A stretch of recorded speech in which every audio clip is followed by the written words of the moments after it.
All right, guys, welcome back to the podcast, episode number 9 of Adapting to Change. I'm here with co-host Alan. No Nick again. He's let us down, unfortunately. Skiving again. So it's just me and you retaining our 100% appearances. And we are just actually off the back of recording episode 9. So this is a little bit of a weird way around of doing it. But we were lucky enough to be joined by Lucy Mann from the organisation Unseen. And we've put serious hats on today, mate. We've had a rather in-depth chat about modern slavery in the UK and how that affects the UK labour market and how that's affecting security and cleaning. And it was kind of a real eye-opener for me because I came into this, I don't know about yourself, but I came into this with no real an awareness that it existed, but not probably to the scale that it actually did exist. I think it's quite extensive, and I think you're right that a lot of people don't recognise the impact, the severity of it, and the scale of it. I think a lot of people sort of slavery and they associate it with the past and etc. And they don't look at how there's different extremes to it. From most extreme where people are completely manipulated and controlled to where they might be paid less or enticed into giving money away, whatever it might be. But it's a massive problem, and I think it was a very, very interesting conversation. It was, and there's a lot of good information in there. I really appreciate Lucy giving us her time, just to give us a bit of backdrop as to what she does within her organisation and how they're trying to eradicate modern slavery. And I think one of the big takeaways for me coming out of this episode, which once you tune in you'll hear, is the responsibility is very much on people like with the positions that we hold. Is on us really to make sure that we're doing the right things and that we're vetting our supply chain probably more regularly than what we'd expect we'd need to. So we'll dive into the episode now. We hope you enjoy it. The reason why we're doing chats like this is because we want to use our platform and our voice, not only for the primary reason of engaging with our workforce, but to kind of tackle those maybe taboo subjects that other people in the industry maybe are kind of burying their head in the sand and ignoring or turning a blind eye to, or maybe just aren't even aware of. So we hope that everyone takes away a good piece of learning from this. We certainly did, off the back of the chat. So without further ado, dive straight into the episode, and we hope you enjoy it. Unfortunately, Nick's not with us today, but he will be back for episode number 10. But we are not alone today. We are joined by another guest to the show. So I'm very happy to be able to welcome Lucy Mann to the show. Lucy, good morning. Thank you for joining us. How are you doing? Yes, good. Thank you. Thanks for having me. Thank you for joining us. As we've touched on in the introduction prior, what we're going to talk about today is modern slavery and how that's affecting the UK labour market and security and cleaning. Just before we take a dive into that and what you do, Lucy, and what your organisation does, can you just set the scene for us and the audience of what modern slavery actually is? Yeah, absolutely. I think it's important for everyone to kind of know what it is that we're talking about. So it's the fundamentals is basically when it's like an individual is exploited by others for personal or commercial gain. That's the kind of basics. And in terms of the scale, so it's estimated that there's over 50 million people currently in a situation of modern slavery globally. And if you're looking just at the UK, it's estimated that there's around 122,000 people in the UK only who's currently in a situation of modern slavery. So just to kind of set the scene of this is something that's happening now. It's not something from, past times. It's something that's happening now. And when a lot of it is connected with people being forced to work against their will. Just thought I'd set the scene there. Yeah, no, that's great. Thank you. So if we could just get a little bit of backstory on yourself, how you came into the sector itself, and just a bit about Unseen as well, the organisation that you work for. Yeah, absolutely. So, I've been at Unseen for nearly 3 years, and my role is a senior business engagement manager. Before this, I was actually kind of more in the kind of corporate world. I kind of moved from London to Bristol and then moved into this job about 3 years ago. But I've always had a real passion for human rights and doing a kind of counselling degree on the side of this job. And I'm really, really passionate about people having justice, and also looking at the impact the long-term impact of trauma on individuals. And obviously people who are being exploited for years, that's exactly what they've experienced. So that was kind of why I had my initial interest. In terms of the role that I have, so my role is kind of fundamentally working with businesses. So it's looking to kind of work with businesses to see how they can strengthen their approach to modern slavery. So that's what my role is currently. And then I guess just a bit of information about Unseen. So it's a modern slavery charity. It's based in Bristol. And we have kind of three main arms to what we do. So we have the work we do directly with survivors. So we run 2 safe houses across the Southwest.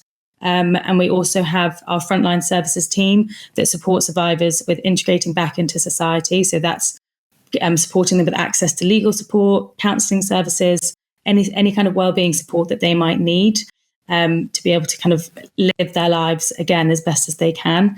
So that's the work we do directly with survivors. We also run the National Modern Slavery and Exploitation Helpline, which I'm sure I'll kind of mention throughout this. But it's a huge part of what we do. And the data we get from that really, really kind of influences what we're recommending to businesses, how we're working with survivors, and what we're kind of influencing in terms of kind of legislative change as well. So that's a really key part of what we do. And then we also have our business services arm, which is what the team that I'm in. So this is looking at how can we influence businesses to do better. So looking at how they can improve their due diligence, kind of make them aware of their risks, and also just aware of modern slavery as something that is happening within businesses and supply chains. I think too often people just have no idea that it's happening. So that's a really key part of what we do. And then we also have our policy and research team. That's where we're kind of influencing change, kind of looking at the kind of government change from that side as well. So that's kind of what Unseen does in a nutshell. I mean, are the plans to try and scale up where you can, or does that kind of depend on like funding and resources that are available? That, yeah. And then in terms, if you look at like the helpline numbers, for example, so we've had over 30,000 potential victims identified since the helpline started in 2016. And we get around 10,000 calls a year through the helpline as well, connecting to issues in modern slavery. And that's just through to your helpline? Just our helpline, yeah. Wow. I mean, how many organisations are there in the UK that are doing a similar thing to yourselves? There are a number of other organisations. So we're part of something called the Coalition to End Modern Slavery. So that's I think there's about 15 other organisations that are kind of in the same space. That again, it's like supporting survivors or kind of trying to influence business change or whatever it might be. So we do work closely with them, and we come together when we need to try and, yeah. Is a problem with modern slavery that people don't realise that they're a victim of it until quite far down the line, or are they aware that or is it a mix? I think it's a huge mix. I think like we really can't underestimate the kind of impact of trauma that this has on individuals. So that's the kind of the long-term behaviour that's basically persuaded these people for years that they're the only people they can trust, and that what they're asking them to do is the right thing to do. So they've often have been completely isolated for such a long time that they don't know that they're a victim and they don't know anything else. That's just how they've lived their lives. And often they've been told, again, that kind of any kind of authority figures are dangerous, that they'll try and hurt them, or, so they don't want to come forward. So there's lots of challenges around kind of getting these individuals to even come forward in the first place. And then from then, they're often seen as criminals potentially in the first instance as well. So they have to then really kind of relive their story to try and prove themselves as not. So yeah, they've just experienced really complex trauma, and that's just a huge challenge. How is it that they see themselves as criminals? Is it like from an immigration point of view, or something else? If you're looking at things like sexual exploitation or criminal exploitation, they've been forced to do things that are against the law, whether that be kind of forced shoplifting or forced begging. Or sex work. They might see so they're not they see themselves as criminals in a way, because that's what they might have been forced to do criminal acts. So that again makes them immediately really vulnerable. So I mean, you mentioned around the reach that you guys have within the UK. What's the mission and the aim of the organisation? Do you guys have like a 2, 3, 4, 5 year plan where you want to kind of get to, or? Yeah, I mean, so our ultimate aim as an organization is to end modern slavery. That's always been our kind of vision, I guess, and kind of mission. How we're aiming to do that is by trying to empower survivors and educate society and influence change. Those are the kind of three main arms to how we do that. And that is our mission, is to, empower survivors, educate society and influence change, really. 100%. What are the main issues that you guys are seeing now from like a kind of a sector point of view? Is there a particular part of UK employment where you're seeing big spikes in this, like, I don't know, in farming or in agriculture or something, or security cleaning, that kind of thing? Where are you kind of seeing a big spike or trends? Generally, you're looking at jobs that are kind of low pay or low skilled. They're often like remote. So you mentioned they're kind of farming. Often they're quite remote. There's often kind of high use of temporary labour. So they're not relationships built with these individuals. They're kind of turning up at different locations for a couple of days. And also the high use of agency labour as well, because that's another step that business kind of doesn't have that transparency. They don't really know who these people are. And they're just kind of there to get the job done. So that's, I'd say, in terms of the sectors. So generally what are sectors that we see are high risk are things like, as you said, agriculture, construction, logistics, cleaning and security. They would absolutely kind of fit within that. What we have seen a big spike in the last couple of years is exploitation within the care sector. And we've seen a huge spike in this. And I think often we can see quite a big connection between, there's the kind of shortage occupation list. And that's often abused by exploiters, where people are charging thousands and thousands of pounds for visas, for example, like tens of thousands of pounds. And then these individuals get to the UK and they're then in what we call debt bondage, where they've been lumped with loads of debt to pay for that visa, and the work they're doing isn't paying them enough for them to get out of that debt. And then they're asked to do more and more work to cover that debt, but the debt gets bigger and they don't get any money. So that's something that we've seen a lot through the helpline, particularly within the healthcare sector. So care workers who are being charged between kind of 10 and 15 grand for a visa, and then not knowing where to go from there when they get to the UK. Are they legal visas, or is that illegal? Yeah, they are legal visas, yeah. But it's someone's paying a fee to get that for them, and that's what's illegal. Is that because they don't know how to correctly go about the application process, and that someone comes to them and says, I can get you this visa, I'm the only way you can get it, this is what it costs? Exactly that. Yeah, I can do this for you, I'll do this whole process, I'll sort out your accommodation, I'll get your flights, everything will be sorted, you just need to be here at this time. So it's easy to see then how someone falls into the trap of wanting to come to the UK, for example, and then they've got this one person or organisation, however it is, who says, I get you your visa, I'll get you accommodation, I'll get you work. And then people feel trapped that they feel like they almost owe these people because they think, I can't get a house, I can't get anything. Yeah, I mean, they're promised this better life. They're promised that they're going to come to the UK and they're going to get paid way more money, and they're going to be able to kind of pay for all of their family. They're going to be able to send all this money back. It's complete control that they have over these people. And they don't know any different. What they're being told sounds great, and I think anyone would fall victim to that. There's not a kind of type of person that would be that. These people are incredibly convincing. Yeah. And how are people finding themselves, if they're coming from abroad, how are they finding themselves coming into the UK? Is it like boats in the Channel? Is it people trafficking in cargo ships, or all of the above? Well, I think there is like a common misconception connected with kind of small boats and modern slavery, just to kind of give you some of the kind of the numbers on it. So it's estimated that 8% of people who arrive via small boats have been referred to the National Referral Mechanism, which I mentioned is the government mechanism for support individuals of modern slavery.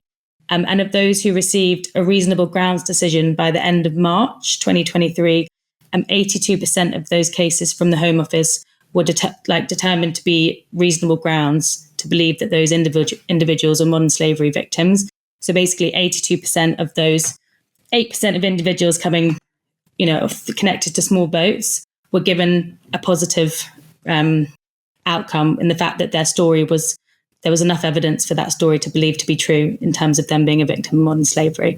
So just to kind of, I think often there's this. Sorry, how many people coming through on small boats? Do you have that number? Just to have that stat. Oh, okay. I think it's about like 48,000, I believe. Wow. I mean, so that's a very small percentage, isn't it? Of I think, to think of like 8% of that total, and then of that 8%, 83% of those cases are true. And I think there's often this kind of connection with the small boats being connected to modern slavery, or people trying to maybe fudge the system as well. And I think those numbers just kind of show that's just like fundamentally not what's happening. Yeah. So you mentioned that you're engaging with businesses and things like that. How are you finding? Are companies coming to you, or are you going out to companies, or is it a mix? How are those initial conversations going? I would say it was a mix. So I guess just to give you a bit of background about kind of Unseen. So it was founded in 2008, and that was initially founded. It was basically to provide safe houses for individuals and survivors of modern slavery. That was the kind of reason it was founded, and then it's kind of grown from there. But we started in 2016. The helpline was created.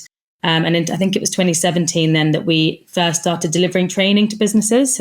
And it was also, connected to the Modern Slavery Act that came in 2015.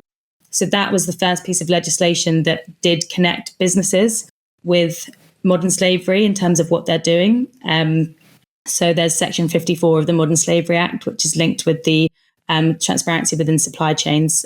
So that obviously was an initial driver for businesses to do more. And we did see a little bit of a change in there.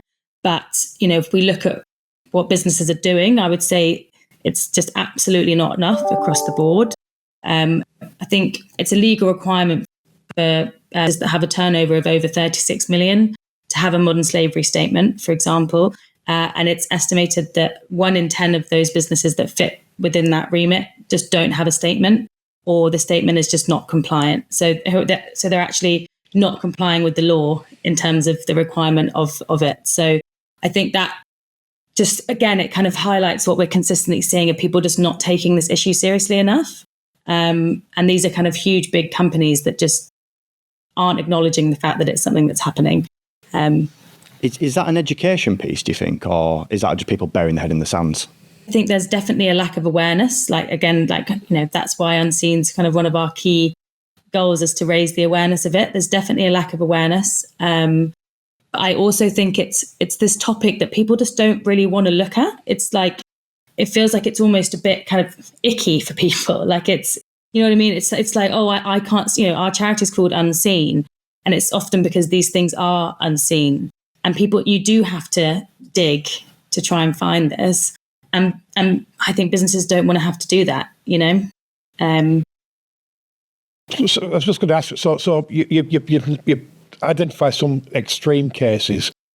I think there's probably a broad section of different aspects that fall into modern slavery. Have you got any sort of that people just absolutely wouldn't normally recognise? Yeah, so I think there's lots of simple signs that businesses, if all of their staff, particularly within, we're looking at site level for construction or kind of factory level for, that kind of level where the individuals are actually most vulnerable or most likely to experience it. There is just not an awareness of this. And if people just were able to know the kind of general signs of kind of maybe there's someone dropping them to work and picking them up every day. Is there someone that's kind of keeping themselves slightly isolated or separate? Is there someone that tends to be wearing the same clothes a lot of the time? Is there someone that maybe in terms of looking at language barriers doesn't really speak English? Or is there someone that's acting as their translator on site for every conversation? It's little signs like that could make a really big difference if, for someone's livelihood, if someone was able just to say, I'm not sure about that, something doesn't seem quite right there. And then for the kind of appropriate escalation to be put in place. I think for us, that kind of comes into a bit we're going to touch on a little bit later around the use in security and cleaning for our industry of subcontractors and regulating the subcontractors. you as a company use. I know that we do a lot of work around the contractors that we will use, and we will make sure that the screening and vetting standards are there, and that these companies that we are using have the correct accreditation and are kind of giving us all that we need to kind of put that fear and that risk to bed. How do you see the next few years kind of panning out for you guys? Do you think it'll get worse before it gets better, or? Yeah, I mean, we've got, something that we want to see, I guess, in the next 5 years is this kind of divide between seeing immigration and modern slavery as the same issue. We want to see those kind of split into two separate issues, and modern slavery to be seen as its own human rights issue and not something that's directly connected with immigration. I would say that's kind of a key goal for us. There is a lot of changing legislation that's kind of being infiltrated at the moment. So there's the CRDDD. I don't know if you're kind of aware of CSDDD, apologies, which is the Corporate Sustainability Due Diligence Directive. So this is basically putting a lot more pressure and requirements on businesses to do more due diligence, and that covers both human rights and kind of environmental concerns. And the thing with this legislation is that there are kind of fines that are kind of happen to big organizations if they don't do this. And what's interesting about this legislation as well, it goes down that supply chain as well. So these big businesses are going to have to look down their supply chain as opposed to it just being their own operations. So that's a really key piece of legislation that we're already noticing is kind of making businesses, I guess, panic potentially a little bit about that. So we are seeing a lot more people come forward to us.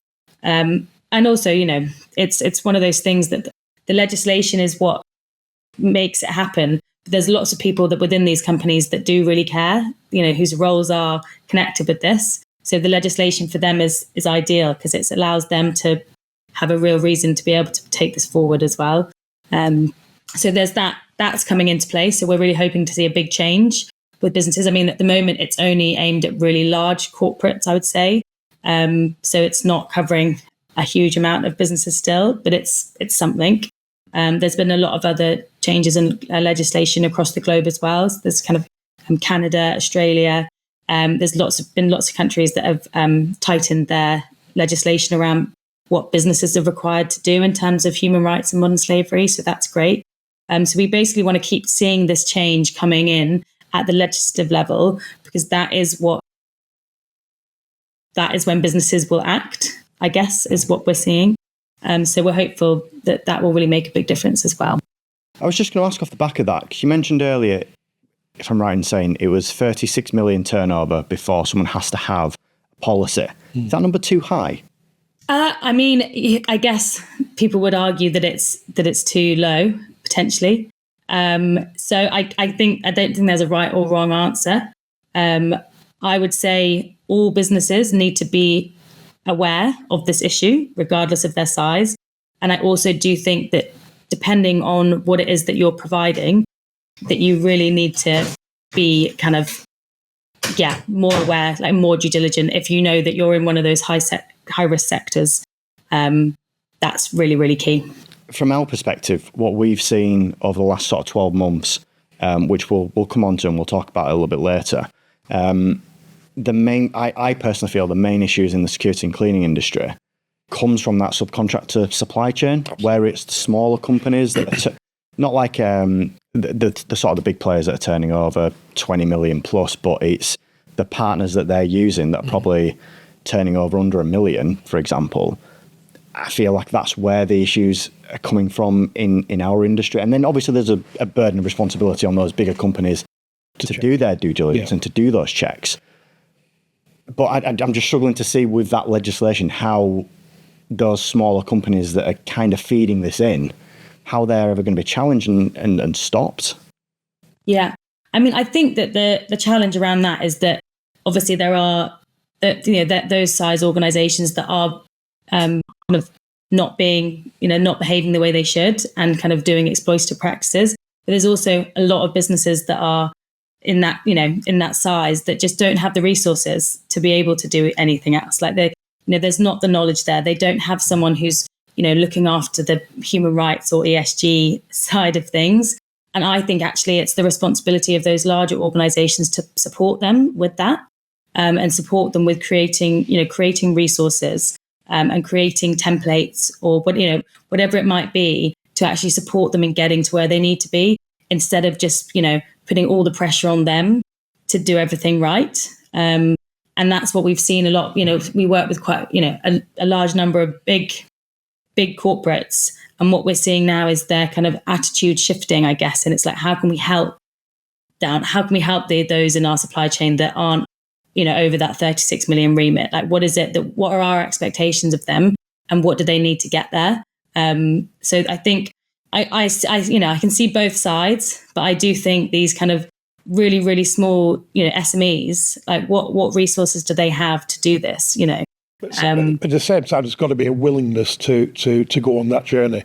And if they're not forced to do it, then they won't do it. Yeah, and that's I think what we always say. It's like, it's about their response and their engagement to this issue. If it's something that they're point blank just not engaging with, then that's an immediate concern with us. Whereas if they're kind of they're willing to get involved, they just don't know how, then that's someone that is clearly open to the idea and should be kind of kept on and worked closely with. Do you think the mainstream media outlets could be doing more to be kind of pushing this envelope a little bit? Because you see it pop up on news outlets every now and again, maybe when it's seasonal, like we touched on earlier about agriculture, if there's an issue there. Do you think this needs to be more on the agenda of media, government, etc.? Yeah, I absolutely think so. I think, as you said there, there's kind of cases pop up, don't they, now and then, which is good, but it doesn't feel like the systematic, issues aren't necessarily being addressed. It's always seen as like a one-off case, I guess. I think and again, like different sectors have different levels of media coverage, I guess. Like, as you mentioned there, agriculture, that's one that's been covered a lot because it's a known sector. And that's, again, connected with the seasonal worker visa and the abuse of that visa, with individuals coming to work kind of in the summer months and then kind of heading home.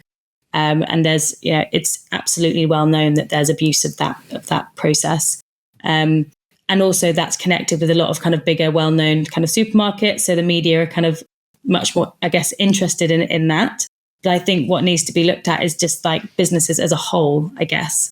And maybe kind of focusing more on this kind of the number of businesses that are still illegal in terms of not having a modern slavery statement, and maybe trying to focus in on that a little bit more and highlight the kind of overarching issues as opposed to maybe kind of focusing in on the individual cases every time, because they do, they also really matter. And it's important to hear that exactly, from a person point of view, what that looked like. But I do also think that it doesn't influence change enough when you see the odd case.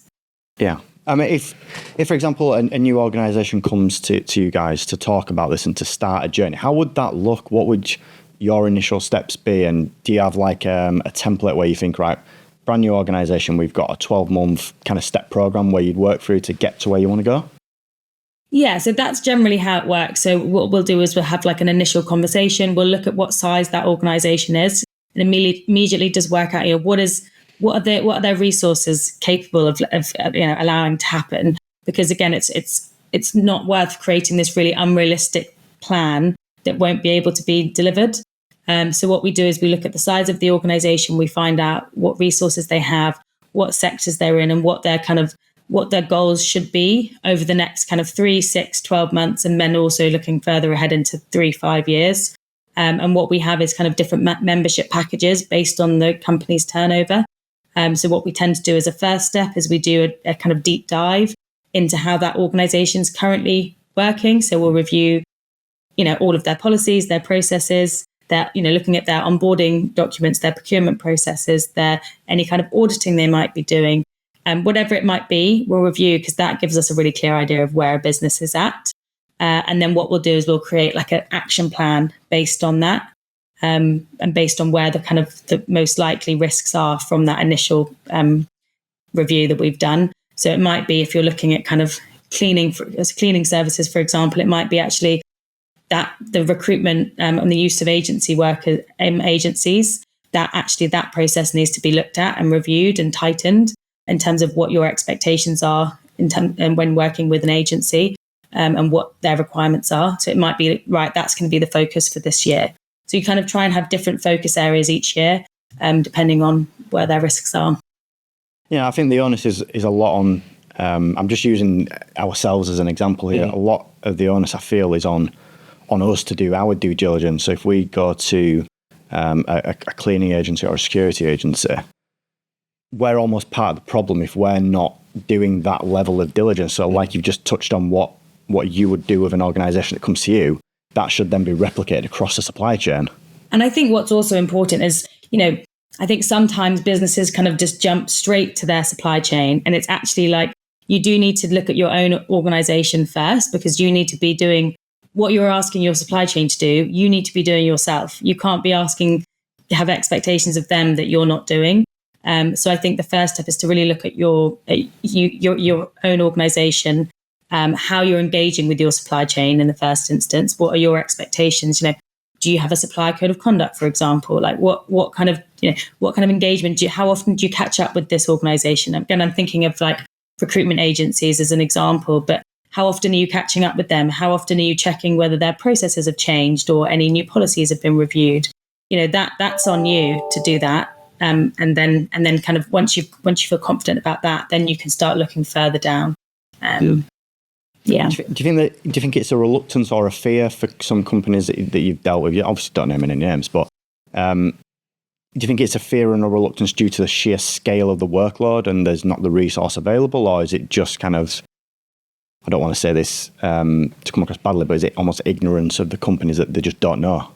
Yeah, I mean, I think it's lots of different things, depending on the size of the organisation as well. I think, some businesses, they've got over 5,000 suppliers or over 10,000 suppliers. So that is like, where do we even start with that? So that I think can be an issue for sure. I think there is the lack of awareness for maybe the slightly smaller organisations of that, or it doesn't really matter, or maybe they'll just, they'll have like a kind of a simple modern slavery policy, but actually no one in the organisation will actually have any idea of what modern slavery is. So there's almost those businesses that are kind of doing it as like a tick box, just because they don't know the real scale of it and like why they would need to take it seriously. And I think also like it's something that's, people don't want to find it. People don't want to find that they're exactly like, that maybe that the kind of cleaning company they're using actually is exploiting their workers. That's not something that they want to find because they're worried about reputational damage and other kind of consequences of that. And again, with that, I think there has been a bit of a shift. I do think there's something called the CCLA benchmark, which is a report which is called Find It, Fix It, Prevent It. And that's kind of a real shift in terms of its approach. It's basically marks you down if you haven't found a case of modern slavery. So it's kind of looking at it from a different angle. And it's like if you found cases, then it means you know where your risks lie, you're looking in the right places, and you've got effective escalation and remediation processes in place. Whereas if you haven't found anything, it means that you don't know where your risks are, or you're not looking hard enough. So that's quite an interesting shift. Again, that's aimed at the kind of, FTSE 100 organisations at the moment. But that's, I think, something that's worth smaller organisations bearing in mind as well. That's interesting because it's almost empowering people to go out and find the problems. It's almost like what's worse. It's having your name in lights for the wrong reasons because you've been burying your head in the sand and ignoring it. Or is it better for you to come out and say, this is the investigation that we've been doing, this is what we've found, and this is what we've done to fix it. Yeah. It's You've known that actually, if, company, for example, if it was like on a construction site, it's like, well, we knew that construction was high risk because we've done our due diligence. We know where we're looking, and actually we have found it. And also being able to say, and this is what we've done about it. So this is the change that has happened since finding out that was something that was occurring at this location. So it also allows for like actual action to be based on a case and not just kind of a guessing game as well. But I think the challenge with this topic more generally is that there's not a one fix. You know what I mean? There's not an answer just to be like, well, then you've solved the problem. You've fixed it. This is constantly changing. You might do a social audit, for example, one week, And then the following week, an agency brings on 7 people that are being exploited just for that week. You're not going to spot that from social audit. So it's kind of just looking at how you can continuously improve in that space and feel confident in what you're doing. And then also shout about all the good stuff you're doing. Because again, people do care now. People care about whether a business is ethical. They care what they're doing in terms of their human rights. So I think it's worth shouting out about the good stuff you're doing as well. Yeah, I think talking about, we're a member of the Greater Manchester Good Employment Charter, and part of the accreditation for that is making sure we're aligned. So it's good employers working with good employers, and I think that's, in this context it's the same. It's important. Absolutely, really, really important, and also just looking at things like worker retention and all the other things. If people are treated well, they will continue working with you as well. And I think you mentioned earlier about the kind of the scale, I guess, and it is a sliding scale. There's labour abuse, and then it can often end up being modern slavery. So it might start with someone just not getting paid minimum, getting paid below minimum wage, and it can kind of build up slowly. So we had a situation that happened like on a construction site, for example, last year. And the individual, they weren't being tracked in terms of, they weren't being kind of tied to anything. I think that's also a misconception of it, that people are still in shackles, not able to, there's an emotional control that has to be taken really seriously. And this individual had come to the UK. They'd met someone that had found them work within the sector. And they were basically taking about 3/4 of the money that they were making. But this individual didn't know how else to get a job. And the individual said to them, if you leave, I'll tell all the construction companies within the area that you're a bad worker.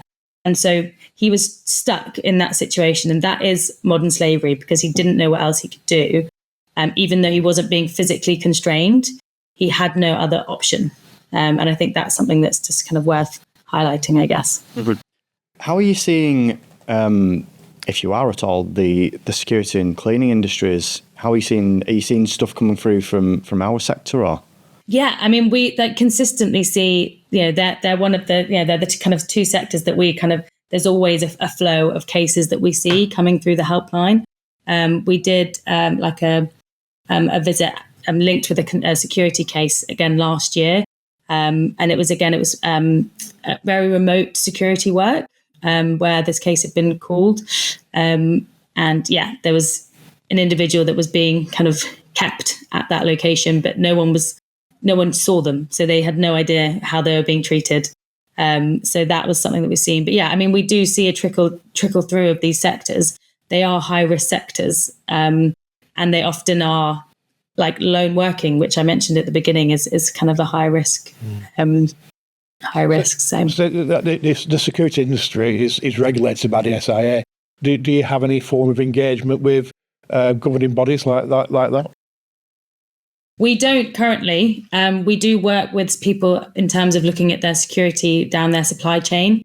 But I would say it's not a sector that there isn't that much engagement, I guess, with that sector currently.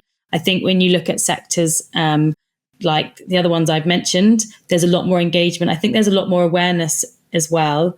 So there's a lot more engagement with those kind of regulatory bodies. But within security, there's less of that, I would say. Do you think they just maybe don't realise that it's the issue that it is? Yeah, I absolutely think that, yeah. So, I mean, what more could companies, organisations within cleaning, security, etc., be doing other than engaging with companies like yourself? Yeah, I think it's about doing that, getting the people more senior in these companies to do their research and start taking the issue seriously from the top. And then also being like, okay, so where are our risks and who do we need to make aware of this in order to reduce our risks of this being something that happens? So whether that's even just reviewing like any kind of induction process that you might have, or as I said, looking at how you're engaging with third parties and seeing whether there's an awareness of modern slavery. I think it's the first piece is always the awareness piece. That's always the first step. People don't know what they're talking about. They can't do anything about it. So I think that's probably, I would recommend within the kind of cleaning and security sectors, I would say make sure that the people that need to know. One of the things that we wanted to touch on with you may or may not have an awareness of this. I think this was possibly, from a visibility perspective, maybe a Northwest Yorkshire type of issue that was going on, but it was towards the back end of last year into this year. And it was kind of broadcast on LinkedIn. There was a chap whose profile was the name Adam Jones. If there's people watching and listening to this, they'll be aware of what we're about to go into. But he almost became like a vigilante, really, didn't he, for outing companies for bad practices. So what you tend to see happen, Lucy, was this profile would... So there's WhatsApp groups that would post, for example, let's just say today, a post would go out on these WhatsApp groups to maybe 400, 500, 600 different people, whether they were managers or companies or colleagues or security officers, cleaners, etc.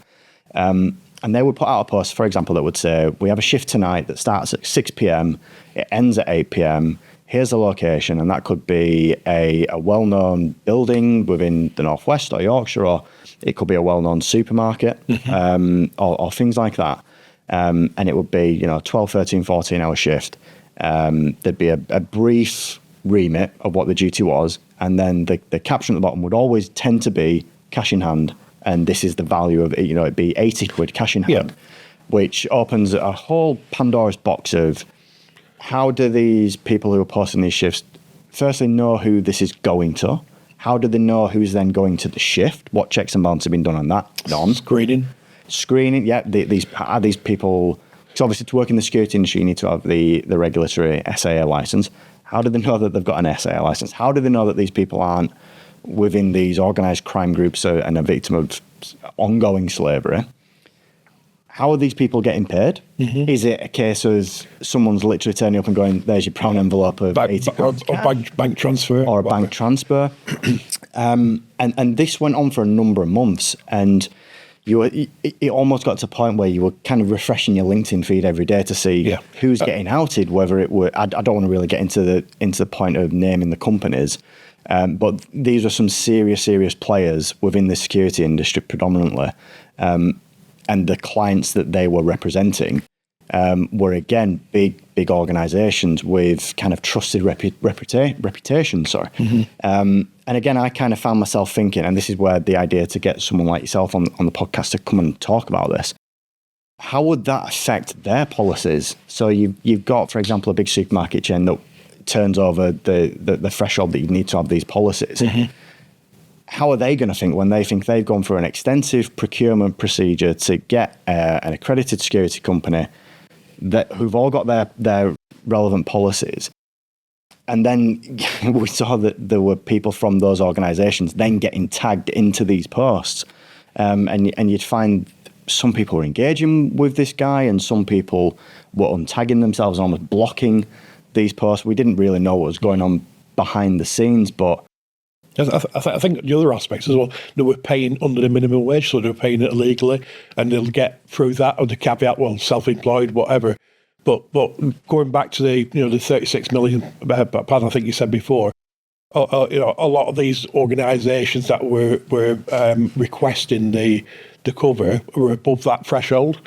So some of the customers were above that threshold. So they're obviously not checking down the chain to make sure that each organisation, each supplier, each subcontractor is maintaining the correct standard. Yeah. So I know I went off on a very long tangent then, but it was just it'd be interesting to know if that's something that you guys were aware of as an actual issue in the industry, because this profile, it was going for about 4 months, wasn't it? Yeah. And then literally overnight, just like that, just disappeared. The profile was deleted. There's been no more posts since, so we don't know whether that was one of these companies maybe serving this chap a serve and desist order, or whether something more sinister has happened. We just don't know. But is that something that you guys are aware of that's kind of ongoing in the industry and probably still ongoing now?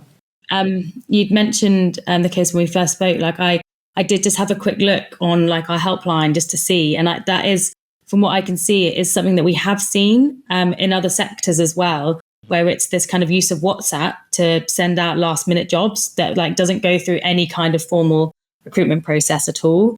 And I think, that what you've just said, that is exactly, that is completely our concerns. And that's, I think, what's happening across all sectors in terms of these people that are turning up to these, if we think of work within hospitality, within construction, all of those other sectors that are similar to security and cleaning, where it's like, there's a job here, someone's needed here just for 5 hours, go, that kind of thing.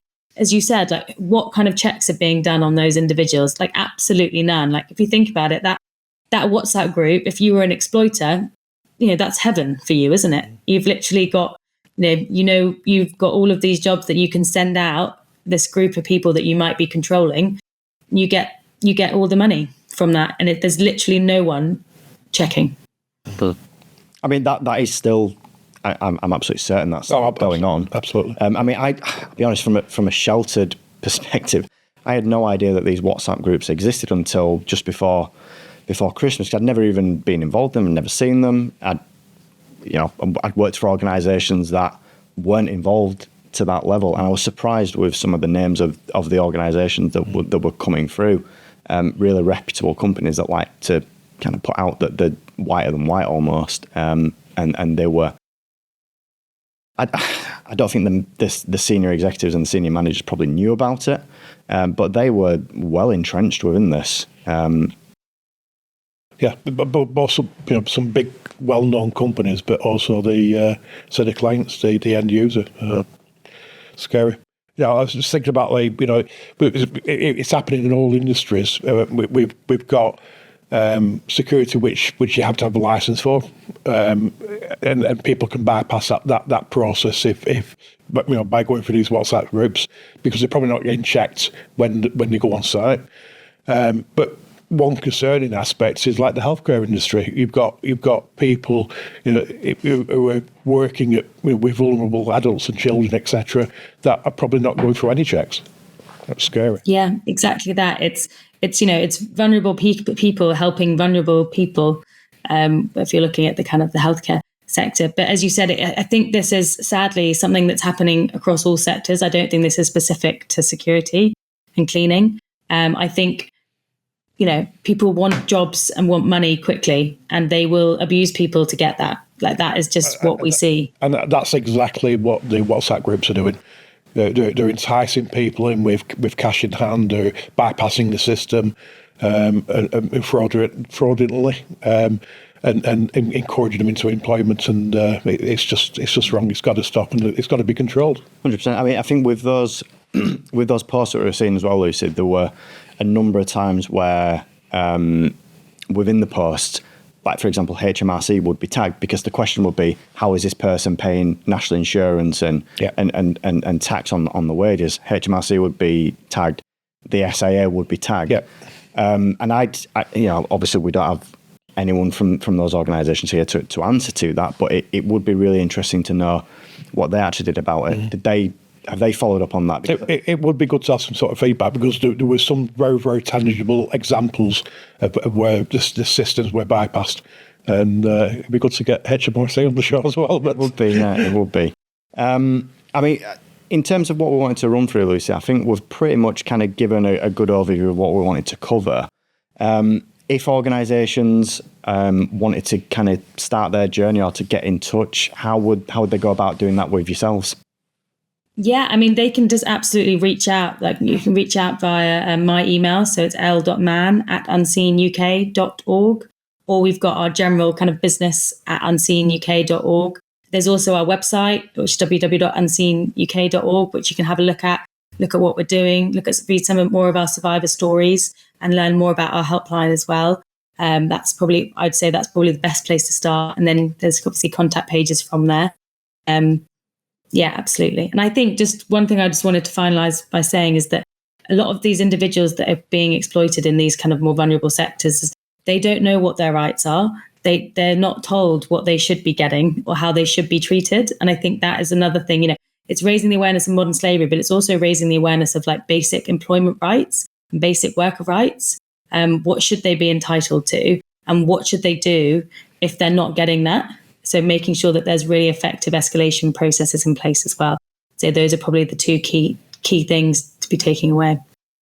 Cool. No, thank you for that. I mean, we'll be sure to drop a link in the description to Unseen Socials and the website and everything like that, so people can come and have a look. And for me, this was massively an education piece. I wanted to kind of educate myself on it, because I being brutally honest, I didn't realise the scale of the issue and the problem. I knew it was an issue, and like you say, you see snippets on the news here and there about seasonal stuff. But yeah, I think it's really important that we use our platform to try and spread awareness of these issues. So thank you so much for giving your time to us today, Lucy. It's been an absolute pleasure to have you on.